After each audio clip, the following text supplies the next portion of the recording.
Hi hello ಎಲ್ರಿಗೂ ನಮಸ್ಕಾರ. Welcome back to my channel. ಇವತ್ತು ವಿಚಾರ ಏನಪ್ಪ ಅಂದರೆ, ಇಂಡಿಯನ್ ಟೆರಿಟರಿಯಲ್ ಆರ್ಮಿಯಲ್ಲಿ ಇದೀಗ ವೇಕೆನ್ಸೀಸ್ ಖಾಲಿ ಇದ್ದು ವಿವಿಧ ವೇಕೆನ್ಸೀಸ್ ಖಾಲಿ ಇವೆ. ಇನ್ನು ಈ ಡಿಪಾರ್ಟ್ಮೆಂಟ್ನಲ್ಲಿ ಇದೀಗ 1400ಕ್ಕೂ ಹೆಚ್ಚು ವೇಕೆನ್ಸೀಸ್ ಖಾಲಿ ಇದ್ದು ಈ ಹುದ್ದೆಗೆ ಆನ್ಲೈನ್ ಮೂಲಕ ಅಪ್ಲೈ ಮಾಡ್ಬೋದಾಗಿರುತ್ತೆ. ಹಾಗೆ ನಮ್ಮ ಚಾನಲ್ಲಿ ಯಾರೆಲ್ಲ ಹೊಸದಾಗಿ ವಿಡಿಯೋ ನೋಡ್ತಿರೋದ್ರು ಅವರೆಲ್ಲ ಪ್ಲೀಸ್ ನಮ್ಮ ಚಾನಲ್ ಸಬ್ಸ್ಕ್ರೈಬ್ ಮಾಡ್ಕೊಳ್ಳಿ. ಹಾಗೆ ಪಕ್ಕದಲ್ಲಿರೋ ಬೆಲ್ ಐಕಾನ್ ಕೂಡ ಕ್ಲಿಕ್ ಮಾಡಿ. ಇನ್ನು ಇವತ್ತು ವಿಚಾರ ನೋಡೋದಾದರೆ, ಇದೀಗ ಆರ್ಮಿ ಡಿಪಾರ್ಟ್ಮೆಂಟ್ನಲ್ಲಿ ವೇಕೆನ್ಸೀಸ್ ಖಾಲಿ ಇದ್ದು ಒಟ್ಟು ನಿಮಗೆ 13 ಪ್ಲೇಸ್ನಲ್ಲಿ ನಿಮಗೆ ವೇಕೆನ್ಸಿ ಅನ್ನೋದು ಖಾಲಿ ಇದ್ದಾವೆ. ಮಾರತಳ್ಳಿ, para, Madras, Mahar, para, the garden ಮತ್ತು Madras, grenadiers, the guard, Bihar, ಮದ್ರಾಸ್ನಲ್ಲಿ ನಿಮಗೆ ವೇಕೆನ್ಸಿ ಅನ್ನೋದು ಖಾಲಿ ಇದ್ದು ಅದರಲ್ಲಿ ಬಂದು ನಿಮಗೆ ಜನರಲ್ ಡ್ಯೂಟಿಗೆ 1372, ಚೀಫ್ ಕಮ್ಯುನಿಟಿಗೆ 19, ಮೆಸ್ ಕುಕ್ಗೆ 2, ಸ್ಟೇವರ್ಡ್ಗೆ 3, ವುಡ್ ವರ್ಕ್ಗೆ 2, ಟೈಲರ್ಗೆ 1, ಮೆಷರ್ಮನ್ಗೆ 4, ಕ್ಲರ್ಕ್ಗೆ 7, ಚೀಸ್ ಬಾಲ್ಗೆ 3, ಇಯರ್ಗೆ 3 ಮತ್ತು ಆರ್ಟಿಸನ್ ಮೆಟಲರ್ಜಿಗೆ 2, ಹೇರ್ ಡ್ರೆಸ್ಸರ್ಗೆ 5, ಹೌಸ್ ಕೀಪರ್ಗೆ 3 ವೇಕೆನ್ಸೀಸ್ ಖಾಲಿ ಇದ್ದು ಇದರಲ್ಲಿ ಬಂದು ನಿಮಗೆ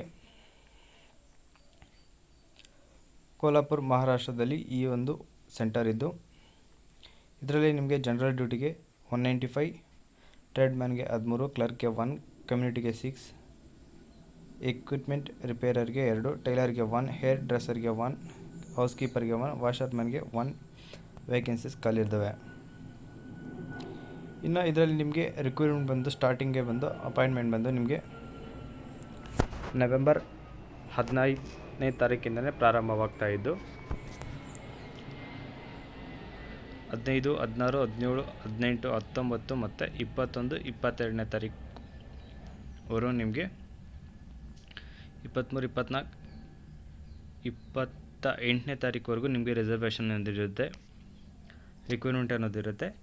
ನವೆಂಬರ್ 29 ಮತ್ತು ಡಿಸೆಂಬರ್ 1ನೇ ತಾರೀಕು ನಿಮಗೆ ಡಾಕ್ಯುಮೆಂಟ್ ವೆರಿಫಿಕೇಷನ್ ಇರುತ್ತೆ. ಡಾಕ್ಯುಮೆಂಟ್ ವೆರಿಫಿಕೇಷನ್, ಟ್ರೆಡ್ ಟೆಸ್ಟ್ ಮತ್ತು ಮೆಡಿಕಲ್ ಫಿಟ್ನೆಸ್ ಟೆಸ್ಟ್ ಎಲ್ಲ ನಿಮಗೆ ಚೆಕ್ ಮಾಡ್ತಾರೆ. ಸೊ ಸೆಕೆಂಡನೇದಾಗಿ ಬಂದು ಸಿಕಿಂದ್ರಾಬಾದ್, ತೆಲಂಗಾಣದಲ್ಲಿ ರಿಕ್ರೂಟ್ಮೆಂಟ್ ಇರುತ್ತೆ. ಎಲ್ಲರಿಗೂ ನವೆಂಬರ್ 15ನೇ ತಾರೀಕಿಂದಲೇ ರಿಕ್ರೂಟ್ಮೆಂಟ್ ಸ್ಟಾರ್ಟ್ ಆಗುತ್ತೆ.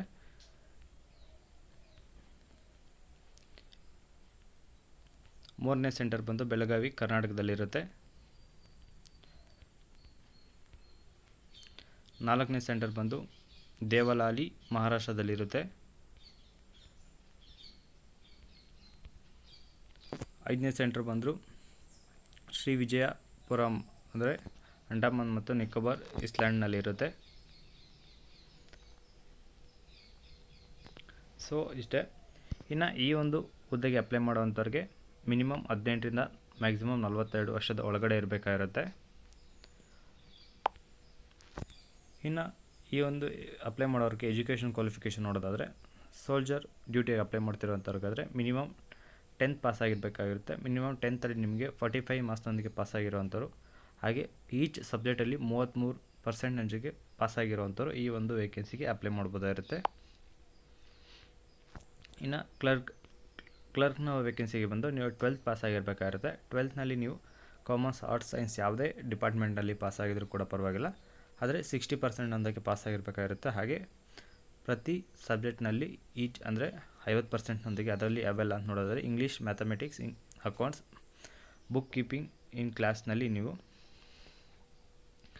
50%ನೊಂದಿಗೆ ಪಾಸ್ ಆಗಿರಬೇಕಾಗಿರುತ್ತೆ. ಇನ್ನು ಶೋಲ್ಡರ್ ಟ್ರೇಡ್ಮ್ಯಾನ್ಗೆ ಬಂದು ಹೌಸ್ ಕೀಪಿಂಗ್ ಮತ್ತು ಹೌಸ್ ಕೀಪರ್, ಮೆಸ್ ಕೀಪರ್ಗೆ 10th ಪಾಸ್ ಆಗಿದ್ರೆ ಸಾಕು.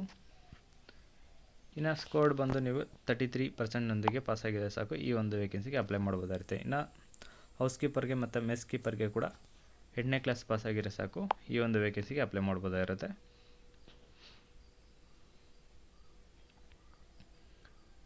ಇನ್ನು ಇದರಲ್ಲಿ ಫಿಸಿಕಲ್ ಸ್ಟ್ಯಾಂಡರ್ಡ್ ಕೂಡ ಚೆಕ್ ಮಾಡ್ತಾ ಇದ್ದು, ಹೈಟ್ ಬಂದು ನಿಮಗೆ 160 ಸೆಂಟಿಮೀಟರ್ ಇರಬೇಕಾಗಿರುತ್ತೆ. 157 ಸೆಂಟಿಮೀಟರ್ ಬಂದು ಡೊಮೆಕ್ಲೈನ್, ಈಸ್ಟರ್ನ್ ಹಿಮಾಲಯ ರೀಜನ್ ಮತ್ತು ಸಿಕ್ಕಿಂ, ನಾಗಾಲ್ಯಾಂಡ್, ಅರುಣಾಚಲ ಪ್ರದೇಶ್ ಈ ಒಂದು ಸ್ಟೇಟ್ನಲ್ಲಿ ಇರೋವಂಥವ್ರಿಗೆ ಮಾತ್ರ 157 ಇದ್ರೂ ಪರವಾಗಿಲ್ಲ ಅಪ್ಲೈ ಮಾಡ್ಬೋದಾಗಿರುತ್ತೆ. ಇನ್ನು ಚೆಸ್ಟ್ ಬಂದು 82 ಇರಬೇಕಾಗುತ್ತೆ. ಅನ್ಎಕ್ಸ್ಪೆಂಡಬಲ್ ಬಂದು 77 ಇರಬೇಕಾಗುತ್ತೆ. ವೆಸ್ಟ್ ಬಂದು ಅವರ ಹೈಟ್ ಮತ್ತು ವೇಟ್ಗೆ ತಕ್ಕಾಗಿ ಇರಬೇಕಾಗಿರುತ್ತೆ. ಹಾಗೆ ಜೊತೆಗೆ ರಿಲ್ಯಾಕ್ಸೇಷನ್ ಕೂಡ ನೀಡ್ತಾ ಇದ್ದು, ಅದು ಬಂದು ನೀವು ಯಾರಿಗೆಲ್ಲ ಅಂದರೆ son of serviceman, ex serviceman ಮತ್ತು war widow and ex serviceman, adopted son in law war ಇಂಥವ್ರಿಗೆ 2 ಸೆಂಟಿಮೀಟರ್ ನಿಮಗೆ ಹೈಟಲ್ಲಿ 2 kg ಬಂದು ವೆಯ್ಟಲ್ಲಿ 1 kg ಬಂದು ಚೆಸ್ಟಲ್ಲಿರುತ್ತೆ. ಯಾರೆಲ್ಲ ಸ್ಪೋರ್ಟ್ಸ್ ಪರ್ಸನ್ ಇದ್ದೀರೋ ನ್ಯಾಷನಲ್ ಆಗಿ ಸ್ಟೇಟ್ ಲೆವೆಲಲ್ಲಿ ಅವ್ರಿಗೆ 3 ಸೆಂಟಿಮೀಟರ್ 3 kg ಹಾಗೆ 3 ಸೆಂಟಿಮೀಟರ್ ಚೆಸ್ಟಲ್ಲಿರುತ್ತೆ. ಇನ್ನು ಕ್ಲರ್ಕ್ ವೇಕೆನ್ಸಿಗೆ ಅಪ್ಲೈ ಮಾಡ್ತಿರೋ ಅಂಥವ್ರಿಗೆ ಬಂದು ಟ್ರೆಡ್ ಟೆಸ್ಟ್ ಇರುತ್ತೆ. ಇನ್ನು ಟ್ರೆಡ್ ಮ್ಯಾನ್ಗೂ ಕೂಡ ಟೆಸ್ಟ್ ಇರುತ್ತೆ. ಇನ್ಫಾರ್ಮೇಷನ್ ಟೆಕ್ನಾಲಜಿ ಅದಕ್ಕೆ ಕಂಪ್ಯೂಟರ್ ಪ್ರೊಫಿಷಿಯನ್ಸಿ ಟೆಸ್ಟ್ ಇರುತ್ತೆ. ಟೈಪಿಂಗ್ ಬೇಸಿಕ್ ಹಾರ್ಡ್ವೇರ್ ಮತ್ತು ಸಾಫ್ಟ್ವೇರ್ ಬಗ್ಗೆ ಇವರಿಗೆ ಟೆಸ್ಟ್ ಅನ್ನೋದು ಇರುತ್ತೆ. ಹಾಗೆ ಅಪ್ಲೈ ಮಾಡೋವಂಥವ್ರಿಗೆ ಗೊತ್ತಿರೋ ಹಾಗೆ ನಿಮಗೆ ಟ್ಯಾಟೂ ಇರೋವಾಗಿಲ್ಲ. ಇನ್ನು ಫಿಸಿಕಲ್ ಫಿಟ್ನೆಸ್ ಬಂದು ನೀವು ಇದರಲ್ಲಿ ನಿಮಗೆ 100 ಮಾರ್ಕ್ಸ್ಗೆ ಇರುತ್ತೆ. ಅದರಲ್ಲಿ ಫಸ್ಟದಾಗಿ ಬಂದು 1 ಕಿಲೋಮೀಟರ್ ರನ್ನಿಂಗ್ ಇರುತ್ತೆ. ಅದೇ ನೀವೇನಾದರೂ 80 to 30 ಒಳಗಡೆ ಏಜ್ ಎಲ್ಲಿರೋವಂಥವ್ರಾದರೆ 5 ನಿಮಿಷ 30 ಸೆಕೆಂಡ್ನೊಳಗೆ ಕಂಪ್ಲೀಟ್ ಮಾಡೋವಂಥವ್ರಿಗೆ 60 ಮಾರ್ಕ್ಸ್.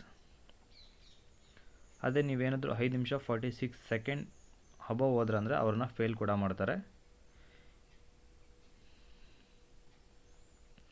ಇನ್ನು ನೀವೇನಾದರೂ 31ರಿಂದ 42 ಏಜ್ನಲ್ಲಿ ಇರೋವಂಥವ್ರು ಆದರೆ ಮಿನಿಮಮ್ 6 ನಿಮಿಷದಿಂದ 15 ಸೆಕೆಂಡ್ ಒಳಗಡೆ ಕಂಪ್ಲೀಟ್ ಮಾಡೋವಂಥವ್ರಿಗೆ 60 ಮಾರ್ಕ್ಸ್. ಅದೇ 31 ಸೆಕೆಂಡ್ ಮೇಲೆ ಹೋದರೆ ಅವ್ರನ್ನ ಕೂಡ ಫೇಲ್ ಮಾಡ್ತಾರೆ. ಇನ್ನು ಫುಲ್ ಅಪ್ಸ್ ಬಂದು ನಿಮಗೆ 18ರಿಂದ 30 ಏಜ್ ಇರೋವಂಥವ್ರಾದರೆ 10 ಮೇಲೆ ಹೊಡಿಬೇಕಾಗಿರುತ್ತೆ. 5 ಬಿಲೋ ಹೊಡೆಯೋವಂಥವ್ರಿಗೆ ಫೇಲ್ ಮಾಡ್ತಾರೆ. ಮತ್ತು 31 to 42 ಇರೋವಂಥವ್ರಿಗಾದರೆ 9 ಫುಲ್ ಅಪ್ಸ್ ಇರುತ್ತೆ. 4 ಕೆಳಗಡೆ ಹೊಡೆಯೋವಂಥವ್ರಿಗೆ ಫೇಲ್ ಮಾಡ್ತಾರೆ. ಮಾರ್ಕ್ಸ್ಗೂ ಕೂಡ ಮಿನಿಮಮ್ 40ರಿಂದ ಸ್ಟಾರ್ಟ್ ಆಗುತ್ತೆ.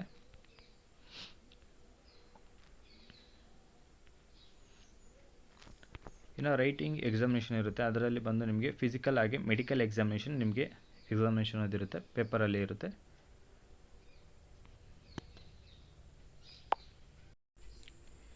ಇನ್ನು ಜನರಲ್ ಡ್ಯೂಟಿ ಹಾಗೆ ಟ್ರೆಡ್ ಮ್ಯಾನ್, ಸೋಲ್ಜರ್, ಕ್ಲರ್ಕ್ಗೆ ಎಕ್ಸಾಮ್ ಇದ್ದು ಅವ್ರಿಗೆ ಬಂದು ಒಟ್ಟು 100 ಮಾರ್ಕ್ಸ್ಗೆ ಎಕ್ಸಾಮ್ ಅನ್ನೋದಿರುತ್ತೆ.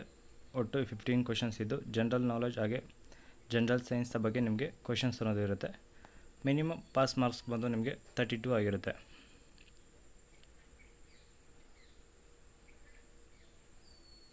ಇನ್ನು ಟ್ರೆಡ್ ಮ್ಯಾನ್ ಬಂದು 10th ಪಾಸ್ ಆಗಿರೋರಿಗೆ ಆಗಿದ್ದು ಅವ್ರಿಗೆ ಕೂಡ 100 ಮಾರ್ಕ್ಸ್ಗೆ ಇದ್ದು 32 ಮಾರ್ಕ್ಸ್ ಮಿನಿಮಮ್ ಪಾಸ್ ಮಾರ್ಕ್ಸ್ ಆಗಿರುತ್ತೆ ಎಲ್ಲದಕ್ಕೂ ಕೂಡ. ಟ್ರೆಡ್ ಮ್ಯಾನ್ಗೆ ಬಂದು 8ನೇ ಕ್ಲಾಸ್ ಪಾಸ್ ಆಗಿರೋರಿಗೆ ಮತ್ತು ಕ್ಲರ್ಕ್ಗೆ ಬಂದು ಅವ್ರಿಗೂ ಕೂಡ 50 ಕ್ವಶನ್ಸ್ಗೆ 100 ಮಾರ್ಕ್ಸ್ ಅನ್ನೋದು ಇರುತ್ತೆ. ಮಿನಿಮಮ್ ಬಂದು 40 ಮಾರ್ಕ್ಸ್ ಆಗಿರುತ್ತೆ ಇದರಲ್ಲಿ ಮಿನಿಮಮ್ ಕ್ವಾಲಿಫೈ ಆಗಲು. ಇನ್ನು ಡಾಕ್ಯುಮೆಂಟ್ ವೆರಿಫಿಕೇಷನಲ್ಲಿ ಬಂದು ನಿಮಗೆ ಯಾವೆಲ್ಲ ಡಾಕ್ಯುಮೆಂಟ್ ಬೇಕು ಅಂತ ನೋಡೋದಾದರೆ ಬರ್ತ್ ಸರ್ಟಿಫಿಕೇಟ್, ಎಜುಕೇಷನ್ ಸರ್ಟಿಫಿಕೇಟ್ ಮತ್ತು 10th ಕ್ಲಾಸ್ ಪಾಸಾಗಿರೋವಂಥದ್ದು ಸರ್ಟಿಫಿಕೇಟ್, ಡೊಮೆಕ್ಲೈನ್ ಸರ್ಟಿಫಿಕೇಟ್, ಕ್ಯಾಸ್ಟ್ ಅಥವಾ ಟ್ರೈಬ್ ಅಥವಾ ಕಮ್ಯುನಿಟಿ ಸರ್ಟಿಫಿಕೇಟ್, ರಿಲಿಜನ್ ಸರ್ಟಿಫಿಕೇಟ್ ಮತ್ತು ಕ್ಯಾರೆಕ್ಟರ್ ಸರ್ಟಿಫಿಕೇಟ್ ಮತ್ತು ಮ್ಯಾರಿಟಲ್ ಸರ್ಟಿಫಿಕೇಟ್ ಮತ್ತು ರಿಲೇಷನ್ ಸರ್ಟಿಫಿಕೇಟ್ ಕೂಡ ನೀವು ನೀಡಬೇಕಾಗಿರುತ್ತೆ. ಒಂದು ವೇಳೆ ನೀವು ಸ್ಪೋರ್ಟ್ಸ್ ಪರ್ಸನ್ ಆಗಿದ್ದರೆ ಸ್ಪೋರ್ಟ್ಸ್ ಸರ್ಟಿಫಿಕೇಟ್ ಕೂಡ ನೀಡಬೇಕಾಗಿರುತ್ತೆ. ಇನ್ನು ಹಾಗೆ ನಿಮ್ಮದು ಪ್ಯಾನ್ ಹಾಗೆ ಆಧಾರ್ ಕಾರ್ಡ್ ಕೂಡ ನೀಡಬೇಕಾಗಿರುತ್ತೆ. ಮತ್ತು ನಿಮ್ಮದು ರೀಸೆಂಟ್ ಪಾಸ್ಪೋರ್ಟ್ ಸೈಜ್ ಫೋಟೋ 20 ಫೋಟೋಸನ್ನು ನೀವು ನೀಡಬೇಕಾಗಿರುತ್ತೆ. ಆ ಒಂದು ಫೋಟೋದಲ್ಲಿ ನೀವು ಪ್ರಾಪರ್ ಹೇರ್ ಕಟ್ ಮತ್ತು ಕ್ಲೀನ್ ಶೇವ್ ಇರೋಂಥ ಫೋಟೋಸ್ ನೀವು ನೀಡಬೇಕಾಗಿರುತ್ತೆ.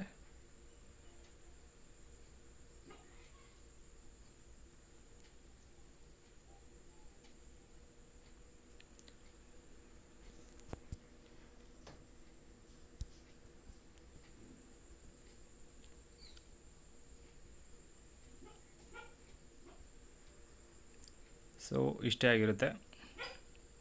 ಇದರೆಲ್ಲ ನೀವು ಹೇಗೆ